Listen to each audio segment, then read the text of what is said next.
The first page of note packet number 7 is looking at a concept called function sense. We're going to start by just defining what a relation is. A relation is just a set of ordered pairs.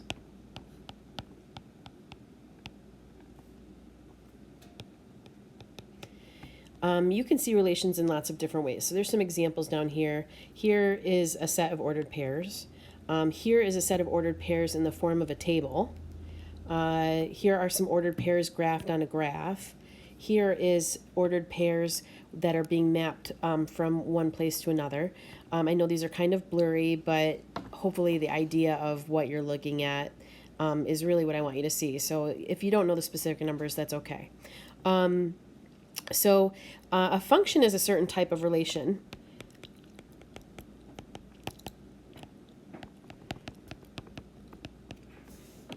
Where all the x values are unique.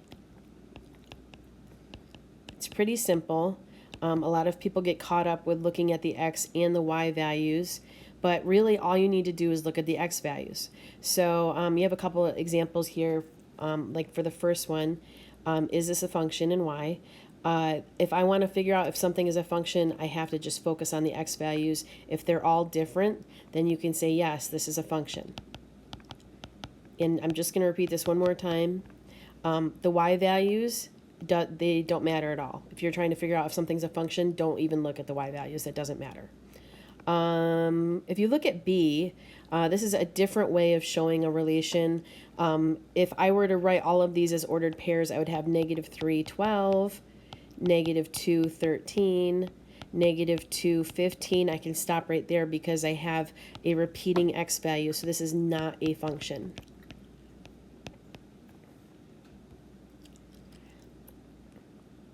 Looking at C, again, I'm looking at all of the x values in these ordered pairs. They are all unique, so I'm going to say, yes, this is a function. For D, I have 2 x values that repeat, so this is not a function.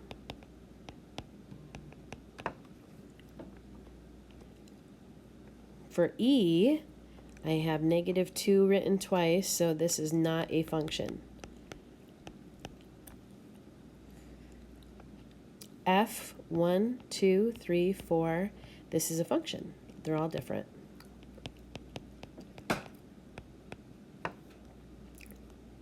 Number 9, this would be a yes. Number 10, this would be a no because I can see that 5 is mapped onto 2 different y values, so we're going to say not a function.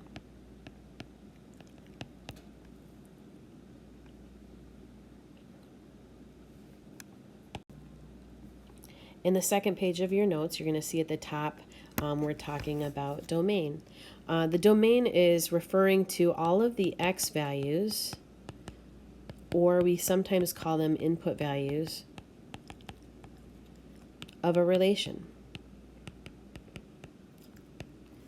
The range is similar, except for instead of saying all of the x values, this is referencing all of the y values, or in other words, the outputs of a relation.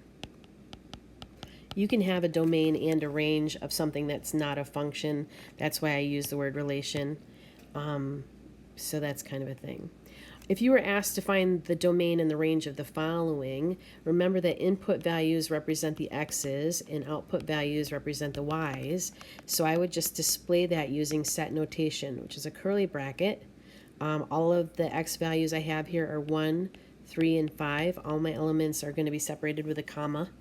And then my range is just got one element, and that is 6. The domain I have for the next one, 0, 5, 10. The range, 2, 3, 4, 5. Whenever I write these out, I always try to put my elements in ascending order. I try not to have them be out of order. It's kind of like bad math manners. If you had them out of order, it wouldn't be wrong, but it would just look wrong. Like if somebody asks you to say the alphabet, you don't start with Z and end with A. You kind of do it the way that you were taught to. The domain for the next one looks like we have -2 and 3. We have some repeating numbers there, so we only have to write them once I don't have to repetitively write them when I have that, when I'm looking at my domain. My range is -2, 0, 1, and 3. All of the output values or the y values. Lastly, I'm looking at a relation that doesn't even have numbers. This just has words. My domain for this one is red, blue, yellow. Red, blue, and yellow. Notice I didn't repeatedly say blue because I don't need to repeat it. I'm just listing the elements. The output, rose, sky, sun, and ocean. Rose, sky, sun, and ocean. Domain and range.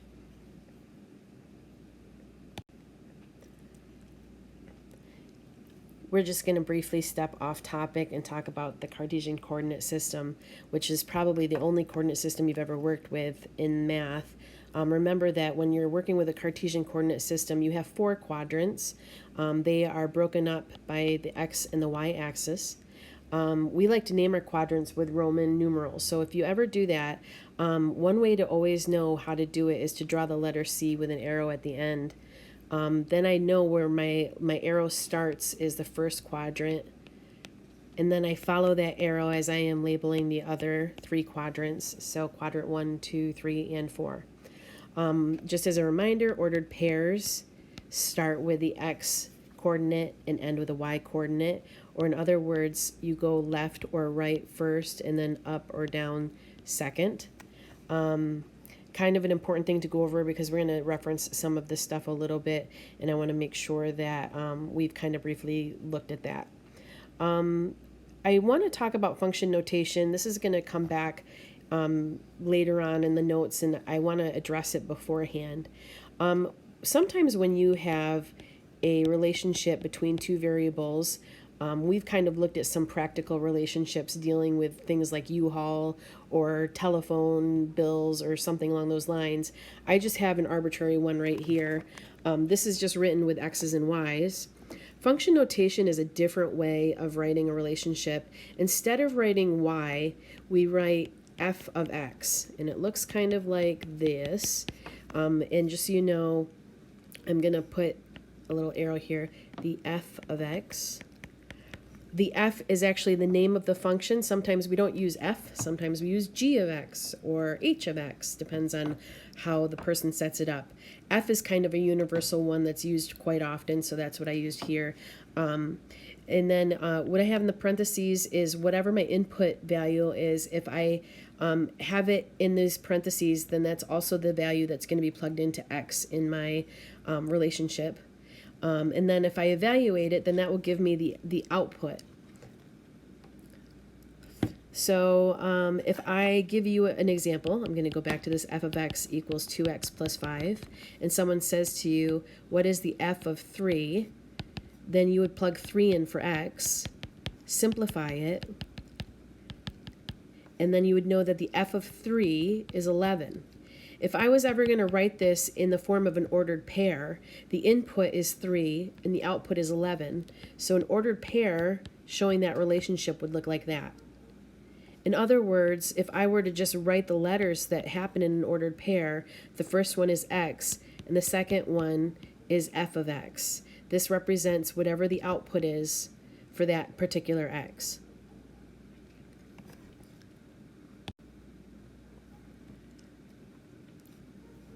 I know it seems like we're probably all over the place, but that was really important to go over before we went over this next topic. We're going to kind of marry a couple different concepts that we're looking at. Interval notation. This is a way to represent a shaded span of numbers on a number line, or by showing the numbers at the end of an interval separated with a comma.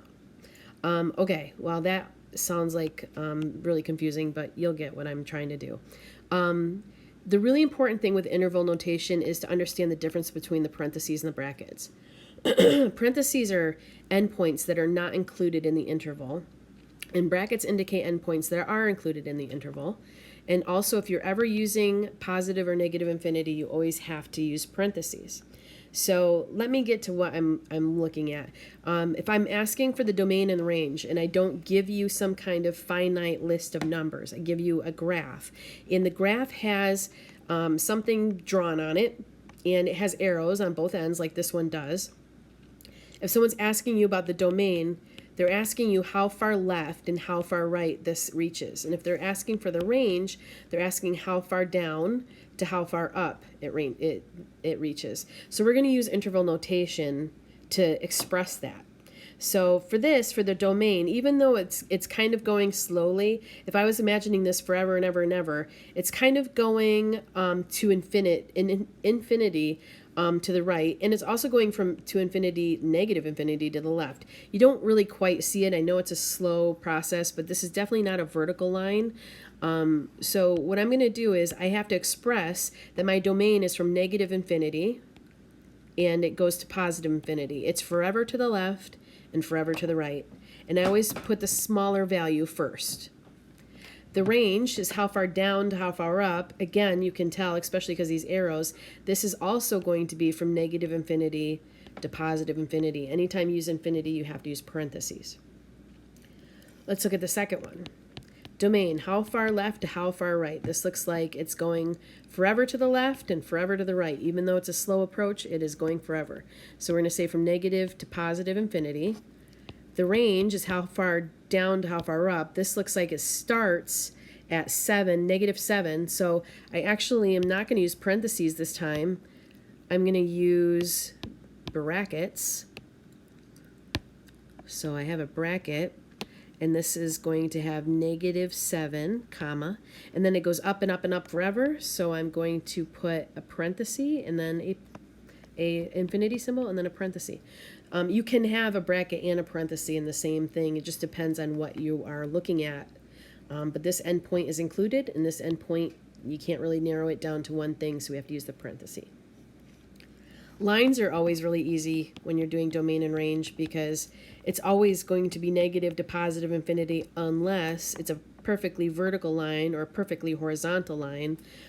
So whenever you have a line, it's kind of like a present. The range is negative to positive infinity. It goes up and down forever, and it goes from left to right forever. This last one, if I'm looking for how far left to how far right, it looks like it starts at negative 6, and negative 6 is included, and then it goes to positive infinity. And then if I look at how far down to how far up, it looks like it starts at negative 1 included and goes to positive infinity.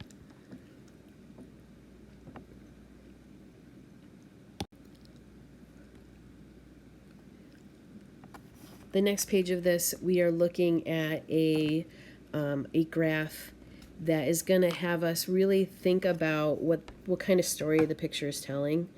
This graph is showing temperature versus altitude. The input variable here is altitude. Remember, altitude is how tall, how far up in the air something is. And then the temperature is in degrees Celsius, and you know temperatures can be positive, they can be negative, but this is kind of showing the relationship between what the temperature would be in some certain given spot in relationship to how far up or how far down something is. They're asking what is the domain of this function if you're limited to just what you see in the graph. Well, I see that the domain is how far left to how far right. It looks like we start at negative 20, and this ends at 250, so, and those are included, so I would do negative 20 to 250, and I'm using interval notation. What is the domain's unit of measure? That is altitude or kilometers.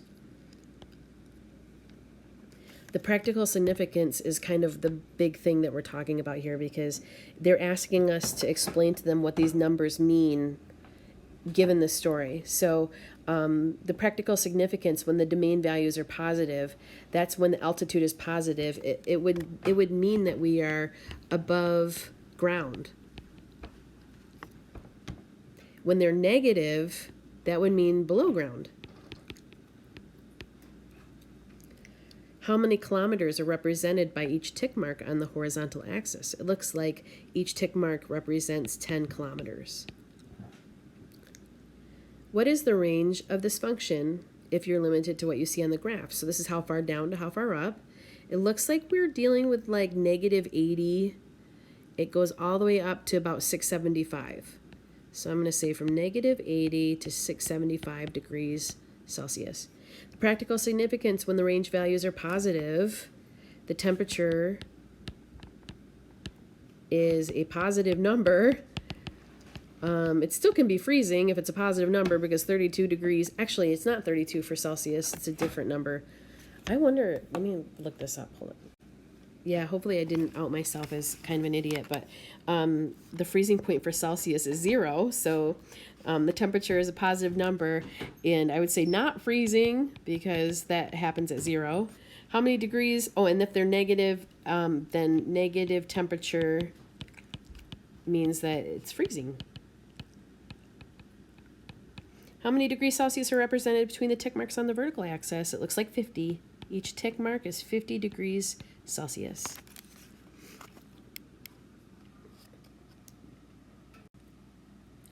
Here is looking at the same graph, actually. Instead of having a line, a wiggly line, they actually gave you like several different points, and their ordered pairs are labeled on there. They're asking you to explain the practical meaning behind a certain point. Remember that the altitude represents the input variable, that's the x's, and the temperature represents the output variable, those are the y's.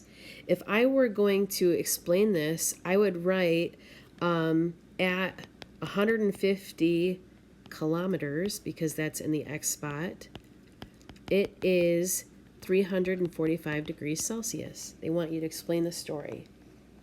Number 2, at 100 kilometers, it is negative 78 degrees Celsius.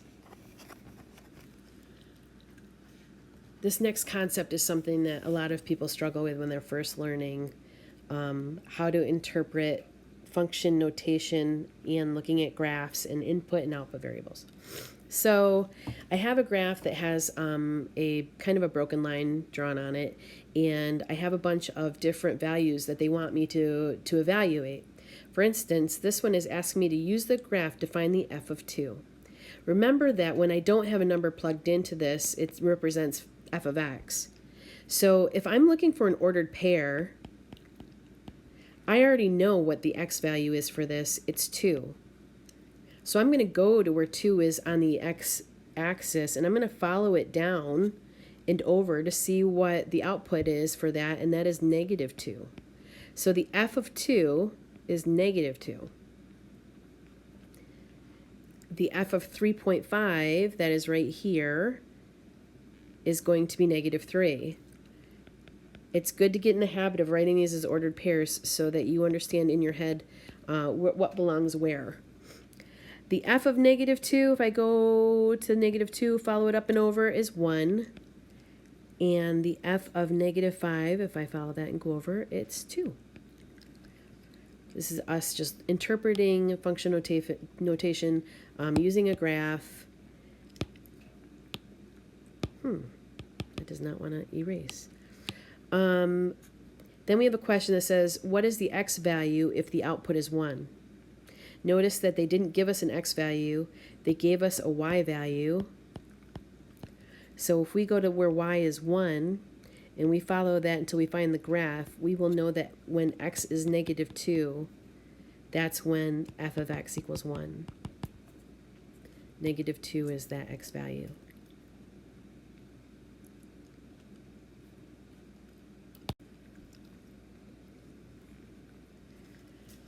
The average rate of change between the input and output variables is something we're going to really delve into, but we're just going to start with a very basic part of it. We have a handy-dandy formula here. You'll hear me say delta y over delta x quite frequently. Delta is a Greek symbol. It stands for change.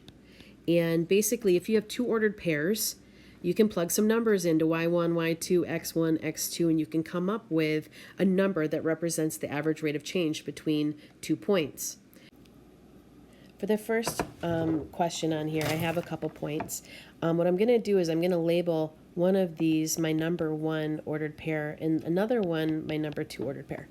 And it doesn't matter which one is your number 1 and which one you make your number 2, because no matter what order you use the ordered pairs in, you'll still end up with the same answer. So this means that if I have a number 1, that 3 and 5 represent x1, y1. And 0 and 9 represent x2 and y2. And that will correspond with my formula here. So if I do the delta y over delta x, my y2 is 9 and my y1 is 5. So I'm going to say 9 minus 5. My x2 is 0 and my x1 is 3. But that's, even though I know this by looking at what I've written, I know also that if I start off my formula with 9 on the top, I have to start it off with 0 on the bottom, because I have to start off on the bottom with the same ordered pair that I started off with on the top. So on the bottom I have 0 minus 3. So 9 minus 5 is 4, and 0 minus 3 is negative 3, and so my rate of change is negative 4/3. And that's okay if you leave it that way. It's probably better. Don't change that to a mixed number or anything like that. Just leave it the way it is. Looking at the next one, I'm going to show you real quick how it's going to be, as long as you're being consistent and starting things off properly, it doesn't matter which one is your number 1 or which one is your number 2. So if I'm doing y1 and y2 this time, say I make this my y1 and this my y2, then I would have negative 2 minus negative 5, negative 2 minus negative 5, and then I would have 5 minus negative 2, 5 minus negative 2. If I have two negatives next to each other with nothing in between, then I can change it to a positive. So the top is going to be negative 2 plus 5. And the bottom is going to be 5 plus 2. So on top I have a positive 3, and on the bottom I have 7. I want to show you what happens, and I'm going to do that with very little space. What happens if I do my ordered pairs in the order where my y1 and y2 are interchanged. So if I did that, this is what it would look like. Delta y over delta x. Instead of leading off with negative 2, this time I'm going to lead off with negative 5. So negative 5, negative 2. And then I'm going to lead off on the bottom with negative 2. So now I have negative 5 plus 2, which is negative 3. And on the bottom I have negative 2 minus 5, which is negative 7. A negative over a negative is positive, so I want you to see that it doesn't matter which one you lead off with. As long as what you lead off with on the top is the same ordered pair you lead off with on the bottom, you'll end up with the same answer either way. Just kind of interesting. Looking at the examples that we have below here, we're looking at the average rate of change in gallons of fuel used per passenger car from 1960 to 1970. So every year, all of these cars, they must collect data, and they look at the average amount of gallons of gas that are consumed for each car. So that must be a really interesting topic to take data on. Let's look at from 1960 to 1970. So we're looking at these 2 years. These are ordered pairs, really. 1960, 668, 668 gallons on average for an entire year for each passenger car. In 1970, it went up to 760. If I was looking at the average rate of change, I would expect this to be a positive number because the number of gallons used per car goes up. So I'm going to do my delta y over delta x. I know that I'm going to, whatever ordered pair I lead off with, if I lead off with 668, then I have to lead off with 1960 on the bottom, and then 760 in 1970. 668 minus 760 is negative 100 and, oh, actually it's negative 92. Hold on, let me check that. Yep, I was right, negative 92 over 1960, take away 1970, which is negative 10. A negative over a negative is positive, and if I put this in my calculator, the average rate of change between those 10 years, it went up on average 9.2 gallons per year. So that means that over that 10-year span, on average, every year, the consumption of gas raised by 9.2 gallons. So just make sure that you understand what we're looking for here. Determine the average rate of change in gallons of gas per year from 1960 to 1990. So you're going to have to, again, find the ordered pairs. 1960 goes with 668. 1990 goes with 520. I noticed that this time, instead of going up, the average gallons of gas used went down. So I'm expecting that average rate of change to be minus. If I do delta y over delta x, and I lead off again with 668 on the top, that means I have to lead off with 1960 on the bottom.